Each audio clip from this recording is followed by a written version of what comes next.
এর মধ্যে গার্লফ্রেন্ডের মেসেজ, বুঝছি বউ আর আজ দেখা করতে দিতেছে না, 4টা পার হয়ে গেছে, ব্রেকআপ, এই বলে ব্লক মেরে দিছে। কি করবো এখন? হোয়াট এভার, ব্রেকআপের শিক্ষা মেকআপ দিয়ে তুলবো আমি। যাই হোক, এরপর আমি গাড়িটা ঘুরাইলাম যে তাড়াতাড়ি আগে বাসায় যাই, এটার একটা ব্যবস্থা করতে হবে, উচিত শিক্ষা দিব আজকে। আমার ব্রেকআপকে প্যাচ আপ ওই করাইতে পারবে, কাটা দিয়ে কাটা তুলতে হবে। এই জন্য বাসায় এসে ওর যে মেকআপ টেকআপ ছিল দামি দামি পছন্দের মেকআপ, সেগুলো নিয়ে নিছি, নিয়ে ওর মধ্যে একটা চিরকুট বসাই দিছি, যদি তুমি তোমার মেকআপ ফিরে পেতে চাও তাহলে আমার গার্লফ্রেন্ডকে ফোন দাও, নাম্বার দিয়ে দিলাম, দিয়ে সত্যি কথা বলো। তো প্রথম কাজ শেষ, এখন ওকে বাসা থেকে খেদাইতে হবে। তো হঠাৎ করে রুমে ঢুকে বললাম যে মামা হঠাৎ করে চোখে দেখতেছে না, আমাকে ফোন দিয়েছিল, তাড়াতাড়ি তোকে বাসায় যাইতে বললো, যা যা বাসায় যা, আমি তোকে আগে দিয়ে আসতেছি। কই ব্যাগ, কই তোর? এই তো ব্যাগ, চল তাড়াতাড়ি যা, মামার জানো চোখে কি হয়েছে। কি?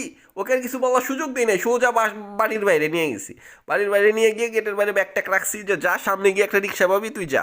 আমি বসে বসে ওয়েট করতেছিলাম যে কখন গার্লফ্রেন্ড আমাকে ফোন দিয়ে বলবে যে সরি বাবু, ও বিষয়টা সত্যি কথাটা জানাবে।